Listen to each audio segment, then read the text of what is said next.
होली के दिन रक्त के छींटे।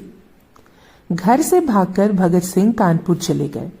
वहां वे गणेश शंकर विद्यार्थी के साप्ताहिक प्रताप के संपादकीय विभाग में काम करने लगे। कानपुर में ही क्रांतिकारी पार्टी से उनके गहरे संबंध बने। शिव वर्मा, जयदेव कपूर, बटुकेश्वर दत्त, विजय कुमार सिन्हा व क्रांतिकारी पार्टी के अन्य साथियों के साथ राजनीतिक बहसें और अध्ययन चलता रहा। पंजाब में बब्बर अकाली आंदोलन चल रहा था। उस आंदोलन के 6 कार्यकर्ताओं की फांसी पर एक पंजाबी युवक के नाम से 15 मार्च 1926 के प्रताप में यह लेख हिंदी में छपा था। उस आंदोलन की जानकारी तो लेख से मिलती ही है। 18.5 वर्षीय भगत सिंह की मानसिक परिपक्वता भी इस लेख से झलकती है। होली के दिन रक्त के छींटे। 27 फरवरी 1926 के दिन जब हम लोग खेल कूद में व्यस्त हो रहे थे, उसी समय इस विशाल प्रदेश के एक कोने में एक भीषण कांड किया जा रहा था। सुनोगे तो सिहर उठोगे, कांप उठोगे। लाहौर सेंट्रल जेल में ठीक उसी दिन 6 बब्बर अकाली वीर फांसी पर लटका दिए गए। श्री किशन सिंह जी गड़गज, श्री संत सिंह जी, श्री दिलीप सिंह जी, श्री नंद सिंह जी, श्री करम सिंह जी व श्री धर्म सिंह जी लगभग 2 वर्ष से अपनी इसी अभियोग में जो उपेक्षा, जो लापरवाही दिखा रहे थे, उसी से जाना जा सकता था कि वे इस दिन की प्रतीक्षा कितने चाव से करते थे। महीनों बाद जज महोदय ने फैसला सुनाया। 5 को फांसी, बहुतों को काला पानी अथवा देश निकाला और लंबी लंबी कैदें। अभियुक्त वीर गरज उठे। उन्होंने आकाश को अपने जय घोषों से गुंजायमान कर दिया। अपील हुई। 5 की जगह 6 मृत्युदंड के भागी बने। उस दिन समाचार पढ़ा कि दया के लिए अपील भेजी गई है। पंजाब सचिव ने घोषणा की कि अभी फांसी नहीं दी जाएगी। प्रतीक्षा थी, परंतु एकाएक क्या देखते हैं कि होली के दिन शोकग्रस्त लोगों का एक छोटा सा समूह उन वीरों के मृत शवों को शमशान में लिए जा रहा है। चुपचाप उनकी अंत्येष्टि क्रिया समाप्त हो गई। नगर में वही धूम थी। आने जाने वालों पर उसी प्रकार रंग डाला जा रहा था। कैसी भीषण अपेक्षा थी। यदि वे पथ भ्रष्ट थे तो होने दो, उन्मत्त थे तो होने दो। वे निर्भीक देशभक्त तो थे। उन्होंने जो कुछ किया था इस अभागे देश के ही लिए तो किया था। वे अन्याय न सहन कर सके, देश के पतित अव्यवस्था को ना देख सके। निर्बलों पर ढाए जाने वाले अत्याचार उनके लिए असहनीय हो उठे। आम जनता का शोषण वह बर्दाश्त ना कर सके। उन्होंने ललकारा और वे कूद पड़े कर्म क्षेत्र में। वे सजीव थे, वे सुदृश्य थे। कर्म क्षेत्र की भीषणते धन्य है तू। मृत्यु के पश्चात मित्र शत्रु सब समान हो जाते हैं। यह आदर्श पुरुषों का। अगर उन्होंने कोई घृणित कार्य किया भी है तो स्वदेश के चरणों में जिस साहस और तत्परता से उन्होंने अपने प्राण चढ़ा दिए, उसे देखते हुए तो उनकी पूजा की जानी चाहिए। श्री टेगार्ड महोदय विपक्षी दल के होने पर भी जतिन मुखर्जी, बंगाल के वीर क्रांतिकारी की मृत्यु पर शोक प्रकट करते हुए उनकी वीरता, देश प्रेम और कर्मशीलता की मुक्त कंठ से प्रशंसा कर सकते हैं। परंतु हम कायर नर पशु एक क्षण के लिए भी आनंद विलास छोड़ वीरों की मृत्यु पर आह तक भरने का साहस नहीं करते। कितनी निराशाजनक बात है। उन गरीबों का जो अपराध नौकरशाही की दृष्टि में था, उसका उन्होंने पर्याप्त दंड क्रूर नौकरशाही की भी दृष्टि में पा लिया।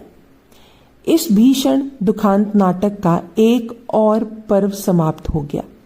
अभी यवनिका पतन नहीं हुआ। नाटक अभी कुछ दिन और भीषण दृश्य दिखाएगा। कथा लंबी है, सुनने के लिए जरा दूर तक पीछे मुड़ना होगा। असहयोग आंदोलन पूरे यौवन पर था। पंजाब किसी से पीछे नहीं रहा। पंजाब में सिख भी उठे, बड़ी गहरी नींद से उठे और उठे खूब जोर के साथ। अकाली आंदोलन शुरू हुआ। बलिदानों की लड़ी लग गई। Master Mota Singh Khalsa middle school Mahalpur जिला होशियारपुर के भूतपूर्व मास्टर महोदय ने एक व्याख्यान दिया। उनका वारंट निकला, परंतु सम्राट का आतिथ्य उन्हें स्वीकार न था। यूं ही जेलों में चले जाने के वे विरोधी थे। उनके व्याख्यान फिर भी होते रहे। कोट फतूही नामक ग्राम में भारी दीवान हुआ। पुलिस ने चारों ओर से घेरा डाला। फिर भी मास्टर मोता सिंह ने व्याख्यान दिया। अंत में प्रधान की आज्ञा से सभी दर्शक उठ गए। मास्टर जी ने जाने किधर पहुंचे। बहुत दिनों तक इसी तरह यह आंख मिचौनी का खेल चलता रहा। सरकार बौखला उठी। अंत में एक हमजोली ने उनको धोखा दिया और 1.5 वर्ष बाद एक दिन मास्टर साहब पकड़ लिए गए। यह पहला दृश्य था उस भयानक नाटक का। गुरु का बाग आंदोलन शुरू हुआ। निहत्थे वीरों पर जिस समय भाड़े के टट्टू टूट पड़ते, उन्हें मार मार कर अधमरा सा कर देते। देखने सुनने वालों में से कौन होगा जो द्रवित ना हो उठे। चारों ओर गिरफ्तारियों की धूम थी। सरदार किशन सिंह गड़गज के नाम भी वारंट निकला, मगर वे भी उसी दल के थे। उन्होंने भी गिरफ्तार होना स्वीकार नहीं किया। पुलिस हाथ धोकर पीछे पड़ गई, पर फिर भी वे बचते ही रहे। उनका संगठित किया हुआ अपना एक क्रांतिकारी दल था। निहत्थों पर किए जाने वाले अत्याचार को वे सहन ना कर सके। इस शांतिपूर्ण आंदोलन के साथ साथ उन्होंने शस्त्रों का प्रयोग भी जरूरी समझा। एक ओर कुत्ते, शिकारी कुत्ते, उनको खोज निकालने के लिए सूंघते फिरते थे। दूसरी ओर निश्चय हुआ कि खुशामदियों का सुधार किया जाए। सरदार किशन सिंह जी कहते थे, अपनी रक्षा के लिए हमें सशस्त्र जरूर रहना चाहिए, पर अभी कोई और कदम ना उठाना चाहिए। परंतु बहुमत दूसरी ओर था। अंत में फैसला हुआ कि 3 व्यक्ति अपने नाम घोषित कर दें और सारी जिम्मेदारियां अपने ऊपर ले लें तथा झोली चुक्कों का सुधार शुरू कर दें। श्री करम सिंह, श्री धन्ना सिंह तथा श्री उदय सिंह जी आगे बढ़े। यह उचित था अथवा अनुचित, इसे एक ओर हटाकर जरा उस समय की कल्पना तो कीजिए जब इन नवीन वीरों ने शपथ ली थी, हम देश सेवा में अपना सर्वस्व न्यौछावर कर देंगे। हम प्रतिज्ञा करते हैं कि लड़ते लड़ते मर जाएंगे, मगर जेल जाना मंजूर ना करेंगे। जिन्होंने अपने परिवार का मोह त्याग दिया था, वे लोग अब ऐसी शपथ ले रहे थे। उस समय कैसा सुंदर, मनोरम, पवित्रता से परिपूरित दृश्य रहा होगा। आत्मत्याग की पराकाष्ठा कहाँ है? साहस और निर्भीकता की सीमा किस ओर है? आदर्श परायणता की चरमता का निवास किधर है? Shyam 84 Hoshiarpur branch railway line के एक स्टेशन के निकट सबसे पहले एक सूबेदार पर हाथ साफ किया गया। उसके बाद इन तीनों व्यक्तियों ने अपने नाम भी घोषित कर दिए। सरकार ने पूरी ताकत लगाकर इन्हें पकड़ने की कोशिश की, मगर सफलता ना मिली। रुड़की कला में सरदार किशन सिंह गड़गज घिर गए। उनके साथ एक और युवक भी था जो वहीं घायल होकर पकड़ा गया, परंतु किशन सिंह वहां से भी अपने सशस्त्रों की सहायता से बच निकले। रास्ते में उन्हें एक साधु मिला। उसने उन्हें बताया कि उसके पास एक ऐसी बूटी है जिसकी सहायता से मनचाहा काम आसानी से किया जा सकता है। भ्रम में फंसकर एक दिन वे अपने सशस्त्र रखकर इसी साधु के पास गए। कुछ दवाई रगड़ने को देकर साधु बूटी लेने गया और पुलिस को ले आया। सरदार साहब पकड़ लिए गए। वह साधु सीआईडी विभाग का सब इंस्पेक्टर था। बब्बर अकाली वीरों ने अपना काम खूब जोरों के साथ शुरू कर दिया। कितने ही सरकार के सहायक मार डाले गए। दोआब, व्यास और सतलुज के बीच में जालंधर और होशियारपुर का जिला पहले ही भारत की राजनीतिक मानचित्र में प्रसिद्ध है। 1915 की शहीदों में भी अधिकतर इन्हीं जिलों के लोग थे। अब फिर वहीं पर धूम मची। पुलिस विभाग ने सारी शक्ति खर्च कर दी, परंतु कुछ ना बन पड़ा। जालंधर से कुछ दूर एक बिल्कुल छोटी सी नदी है। उसके किनारे एक गांव में चौंता साहब नामक गुरुद्वारा है।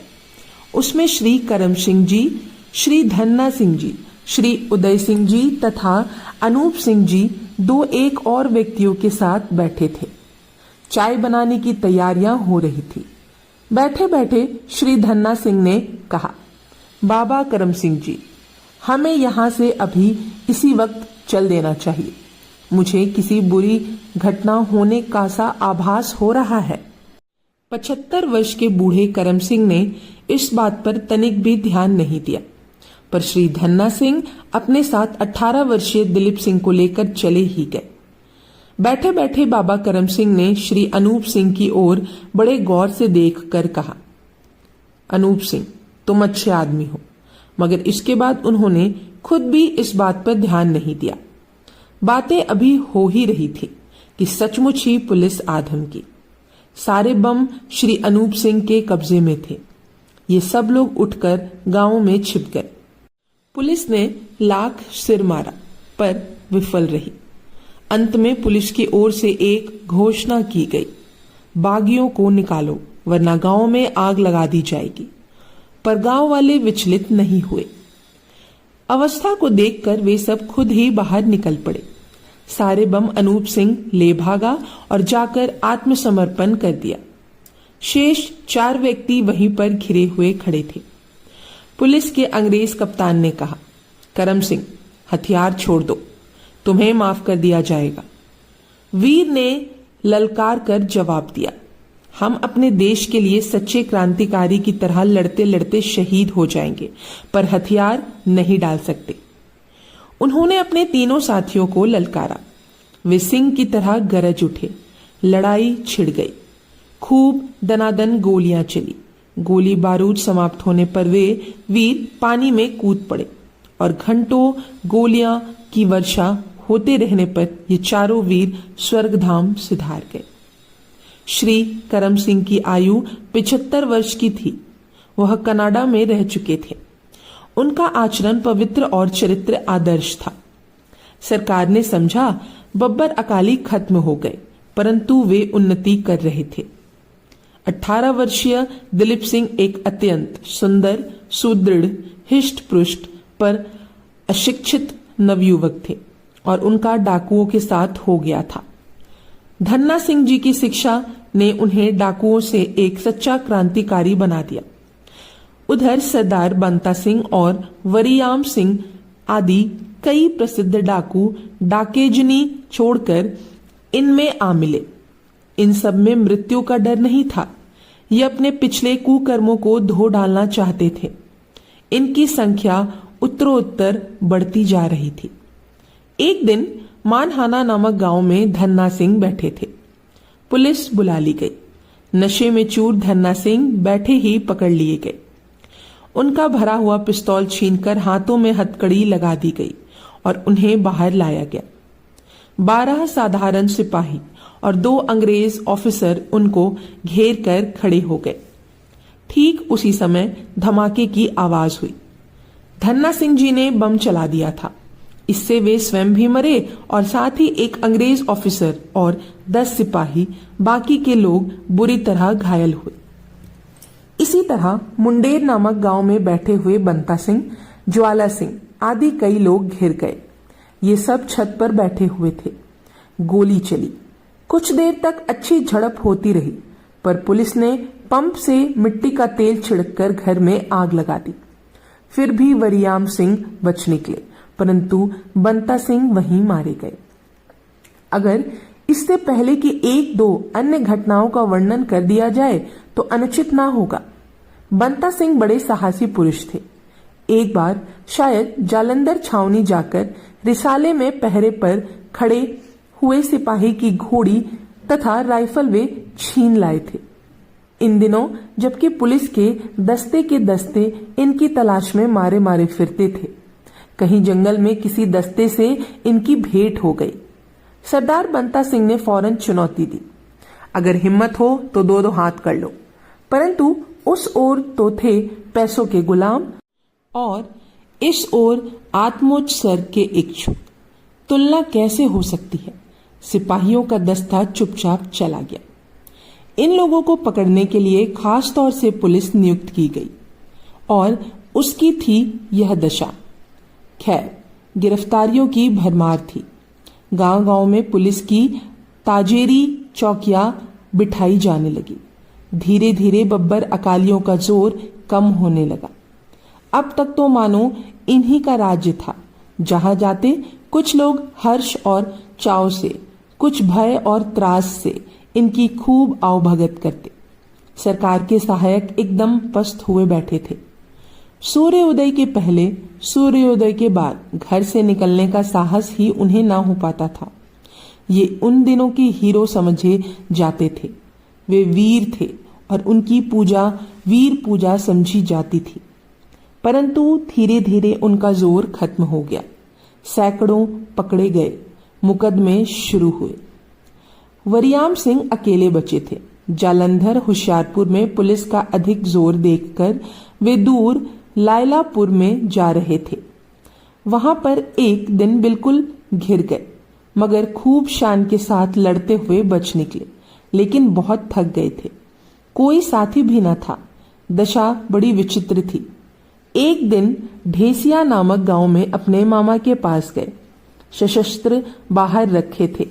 शाम को भोजन करने के बाद अपने सशस्त्रों के पास जा रहे थे कि पुलिस आ पहुंची। फिर घिर गए। अंग्रेज नायक ने उन्हें पीछे से पकड़ा। उन्होंने कृपान से ही उसे बुरी तरह घायल कर दिया। फिर वे नीचे गिर गए। हथकड़ी पहनाने की सारी चेष्टाएं विफल हुई। 2 वर्ष के पूर्ण दमन के पश्चात अकाली जत्थे का अंत हुआ। उधर मुकदमा चलने लगा, जिसका परिणाम ऊपर लिखा जा चुका है। अभी उस दिन इन लोगों ने शीघ्र फांसी पर चढ़ाए जाने की इच्छा प्रकट की थी। उनकी वह इच्छा पूरी हो गई। वे शांत हो गए।